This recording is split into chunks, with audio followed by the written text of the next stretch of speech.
अस्सलामु अलैकुम रहमतुल्लाहि व बरकातुहू। नहमदुहु व नुसल्ली अला रसूलिहिल करीम, अम्मा बाद। अल्लाहुम्मा अन्फ़अनी बिमा अल्लमतनी व अल्लिमनी मा यनफ़अनी व ज़िदनी इल्मा। मैंने आपको जन्नत में कैसे अपने मकान बना सकते हैं, इन 10 नेक आमाल में से 5 नेक आमाल आपको बताया था अल्लाह की मदद, अल्लाह की तौफ़ीक़ से। मस्जिद बनाना, 12 रकात सुन्नत मुअक्किदा पढ़ना, 10 बार कुल हु अल्लाह अहद का सूरा पढ़ना, बाज़ार में जाकर ला इलाहा इल्लल्लाहु वहदहु ला शरीका लहु लहुल मुल्क व लहुल हम्दु युहयी व युमीत व हुवा अला कुल्लि शैइन क़दीर पढ़ना और बच्चों के मौत पर सब्र करना। ये 5 नेकियां आपको मैं बताया था। अब आइए, जन्नत में हम अपने महल, अपने नाम के मकान, ऊंचे ऊंचे महल कैसे बुक कर सकते हैं, और 5 नेकियां हैं।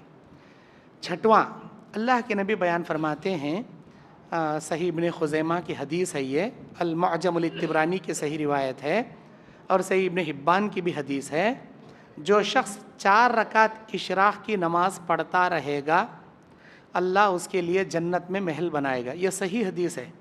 बाज़ रिवायत में 12 रकात इशराक़ पढ़े तो, चाश्त पढ़े तो जन्नत में महल देता बोलकर है, लेकिन वो रिवायत ज़ईफ़ है। सही हदीस 4 रकात वाली है। 2 रकात पर सलाम फेर के पढ़ना। चाहे चाश्त पढ़ो, इशराक़ पढ़ो, एक ही नमाज़ है ये, ज़रा टाइमिंग चेंज होने से इनके नाम चेंज है, लेकिन ये एक ही नमाज़ है। 4 रकात, 2 रकात करके अगर आप रोज़ाना पढ़ने की आदत बनाओगे, अल्लाह आपके नाम से जन्नत में महल बुक कर देगा। ये हुए नंबर 6। नंबर 7, अल्लाह के नबी कहते हैं, अगर तुम में से कोई भाई मरीज़ है, बीमार है, तो ऐसे आदमी की इयादत करना मुसलमानों के 6 हुकूक़ में से एक हक़ है। अल-मुस्लिमु अलल मुस्लिमी सित्तुन, एक मुसलमान के दूसरे मुसलमान पर 6 हुकूक़ हैं। उनमें से एक क्या है? व इज़ा मरिज़ा फ़आदा, जब तुम्हारा कोई मुसलमान भाई बीमार पड़ जाए तो तुम उनकी इयादत करना, ये तुम्हारा हक़ है।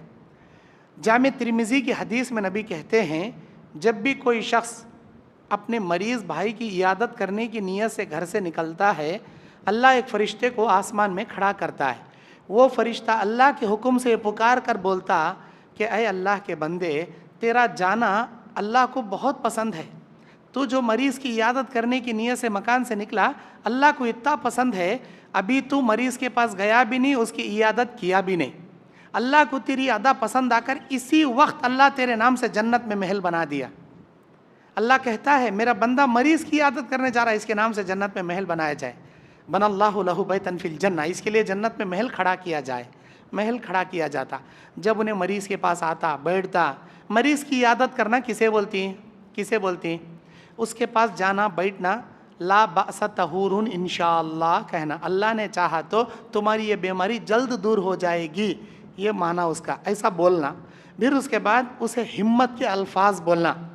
तुझे हार्ट में होल है, मतलब यानी तो हार्ट में ब्लॉकेज है, तुझे किडनी प्रॉब्लम है, तुझे कैंसर अटैक है, टीबी अटैक है, डरना को भी हमें दुआ करती। कहते कि पेशेंटा अच्छे हुई, अल्लाह से उम्मीद रख, अल्लाह तुझे भी अच्छा करता। तेरे छोटे छोटे बच्चे हैं, हमें दुआ करती, अल्लाह तुझे अच्छा करता। तो हिम्मत हारना को कहाँ बता रहा? फ़लाँ जगह। अगर तुम्हारे पास कोई नेक मशवरा है, अच्छा मशवरा, नहीं इस मामले में फ़लाँ बेंगलुरु में, हैदराबाद में इसके स्पेशल डॉक्टर हैं, क्लिनिक है, आप वहाँ जाके इलाज कराओ, ऐसा मशवरा देना, उसे हिम्मत की दुआ देना। और अल्लाहुम्मा रब्बन्नास अज़हिबिल बास वशफिन तश्शाफ़ी ला शिफ़ा इल्ला शिफ़ाउका शिफ़ाअन ला युग़ादिरु सक़मा, ये पढ़कर दम करना। सूरह फ़ातिहा पढ़कर दम करना। अस्अलुल्लाहल अज़ीम रब्बल अर्शिल अज़ीम अन यशफ़ियका, 7 मरतबा, लड़का है तो, मर्द है तो का, औरत है तो लास्ट में की, अस्अलुल्लाहल अज़ीम रब्बल अर्शिल अज़ीम अन यशफ़ियकी, 7 मरतबा पढ़ना, दम करना। इसे बोलती मरीज़ की इयादत। अब आप कुछ जूस या फ्रूट या नारियल पानी ऐसा लेके जा रही हैं, तो ये आपका एहसान ही है। आप लेके जा भी सकते, नहीं भी लेके जा सकते। अगर आप लेके जा रही हैं तो ये आपका सदका, आपका एहसान ही है। आप जाना, मरीज़ की इयादत करना। जब इंसान मरीज़ के पास जाकर इयादत करेगा, अल्लाह 70 फरिश्तों को, बाज़ रिवायत में 70,000 फरिश्तों को उसकी दुआएं मग़फ़िरत और रहमत के लिए अल्लाह बिठा देता। और जब तक उन्हें मरीज़ की इयादत करता, अल्लाह की रहमत के समंदर में अल्लाह उसे डुबा लेता, रब की रहमत में उन्हें आ जाता। मरीज़ की इयादत करना बहुत बड़ी नेकी, लेकिन आजकल हमारे अंदर वो रिवाज नहीं। हमें गए तो कहाँ पैसे पूछता कि हमारे पास देखें पैसे नहीं, हमें कहीं जाना, بھائی تمہارے پاس پیسے رہندے نہیں رہندے جاؤ اسے بولو میرے پاس نہیں ہے بھائی تو یتا مجھے قرضہ پوچھ رہا 50,000 میں ایک 5,000 تجھے دے سکتا ہوں تو لوٹا گتے ہے تو دیو نہیں گا تو دعا تو بھی دیکھو. یہ بہت بڑی فضیلت والی بات ہے. یہ ہوا نمبر 7. 8 9 10 یہ 3 قسم کے جنت کے محلات ایک ہی حدیث کے اندر اللہ کے نبی نے بیان کیا. وہ ابو داؤد کی حدیث ہے. 3 قسم کے جنت کے محلات ایک ہی حدیث کے اندر ہے. وہ 3 قسم کے کون سے ہیں؟ 7 کے بعد 8 9 10 یہ 3 قسم کے محلات. اللہ کے نبی کہتے ہیں جنت کے کنارے اللہ چند محلات بنا رکھا ہے. ان محلوں میں سے میں ایک محل کی ضمانت دیتا ہوں میری امت کے اس آدمی کو. نبی سے صحابہ نے پوچھا اللہ کے نبی کس کے لیے ہے جنت کے کنارے والے محل؟ تو نبی علیہ السلام نے کہا اس آدمی کے لیے ہے جو مذاق میں بھی جھوٹ نہیں بولتا. آج کل ہم لوگ سیریسلی جھوٹ بولتے ہیں, قسماں کھا کھا کے جھوٹ بولتے ہیں. بچنا چاہیے. ایک مومن کبھی جھوٹا نہیں ہوتا. مومن کو جھوٹ بولنا زیب نہیں دیتا. جھوٹ بولنا منافق کی نشانی ہے. مومن کبھی جھوٹا نہیں ہو سکتا. جھوٹ نہیں بولنا چاہیے. نبی نے کیا کہا؟ مذاق میں بھی جھوٹ نہیں بولنے والے کے لیے جنت کے کنارے اللہ ایک محل اس کے لیے ریزرویشن بک کر دیا, ضمانت دے دیا ایک محل. ایک ہوا پہلا. دوسرا اللہ کے نبی کہتے ہیں جنت کے درمیان میں بھی چند محلات اللہ بنا رکھا ہے. میں ان محلوں میں سے ایک محل کی ضمانت دیتا ہوں میری امت کے اس آدمی کے لیے. صحابہ نے پوچھا اللہ کے نبی کس کے لیے؟ نبی علیہ السلام نے کہا اس آدمی کے لیے جو حق پر رہ کر بھی کسی سے جھگڑا نہیں کرتا. حق پر رہتا ہے, جھگڑا نہیں کرتا, معاف کر دیتا. مثال کے طور پر کوئی آدمی آپ کو آ کے گالی بکنا شروع کیا, گالی بولنا شروع کیا, آپ کیا کریں گے؟ آپ بولیں گے کئی کو بھی گالی دے رہا ہے تو کیا ایسا کریا کرتے نا, میرے بارے میں ایسا بولیا کرتے نا. حالانکہ آپ نہیں بولے.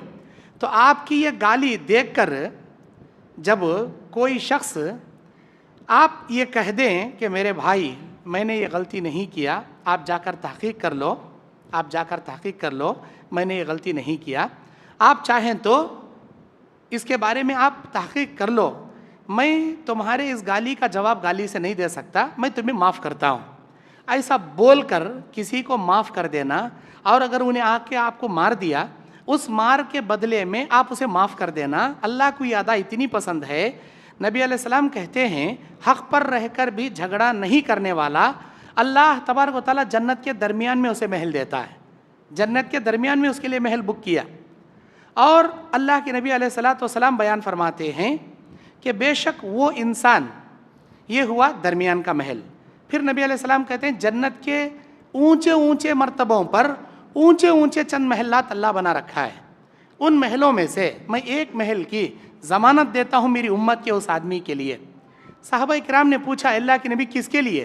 تو نبی علیہ السلام نے کہا جو ایمان کی حالت میں اپنے اخلاق عمدہ رکھتا ہے, بہترین اخلاق والا, اللہ تعالیٰ اسے جنت کے اونچے محلوں میں سے ایک محل دینے کا وعدہ کیا ہے. کتنی بہترین بات ہے. آج کل ہمارے پاس ایمان تو ہوتا ہے لیکن اخلاق نہیں ہوتے. ہمارے پاس اخلاق حسنہ کی کمی ہوتی ہے. اخلاق کو اپنائیے. اخلاق مطلب کیا؟ انسان اگر اخلاق ایمان کے ساتھ رکھ لے, حقوق اللہ میں بھی نمبر 1, حقوق العباد میں بھی نمبر 1, اسے بولتی اچھے اخلاق والا, عمدہ اخلاق والا. یہ ہوئے 3 محلات. جنت کے کنارے, مذاق میں بھی جھوٹ نہیں بولنے والا. جنت کے درمیان, حق پر رہ کر جھگڑا معاف کرنے والا. جنت کے اونچے محلات, جس کے اخلاق سب سے اچھے ہوں. 3 محل. یہ کل 10 محلات ہیں. مسجد بنانے والا, اور ایک مرتبہ میں گنا دیتا ہوں, جو آدمی اللہ کی رضا کی خاطر مسجد بنائے گا اللہ تعالیٰ اسے جنت میں محل دے گا. نمبر 2, جو آدمی 5 فرض نمازوں کے ساتھ 12 رکعت سنت مؤکدہ پڑھے گا اللہ اسے جنت میں محل دے گا. نمبر 3, جو آدمی اللہ کو راضی کرنے کے لیے 10 مرتبہ سورہ اخلاص پڑھے گا اللہ جنت میں اس کے لیے محل بنائے گا. نمبر 4, جو آدمی بازار میں جا کر لا الہ الا اللہ والی دعا پڑھے گا اللہ تعالیٰ اسے جنت میں محل بنائے گا. نمبر 5, جس کے معصوم بچے بچپن میں انتقال ہو جائیں اگر وہ صبر کر لے انا للہ پڑھے اللہ جنت میں اسے محل دے گا. نمبر 6, جو آدمی 4 رکعت اشراق کی نماز پڑھے گا اللہ جنت میں محل بنائے گا. نمبر 7, جو کسی مریض کی عیادت کرے گا اللہ جنت میں اسے محل دے گا.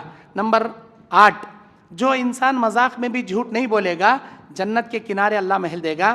نمبر 9, جو آدمی حق پر رہ کر جھگڑا معاف کرے گا اللہ جنت کے درمیان میں اسے محل دے گا. اور نمبر 10, جس کے ایمان کے ساتھ بہترین اخلاق والا ہوگا، اللہ جنت کے اونچے مرتبوں میں اونچے محلات اسے نصیب کرے گا۔ اللہ سے دعا ہے اللہ ان حدیثوں پر ہم کو عمل کرنے، دوسروں تک یہ حدیثیں پہنچانے کی اللہ ہمیں توفیق عطا فرمائے۔ آمین یا رب العالمین۔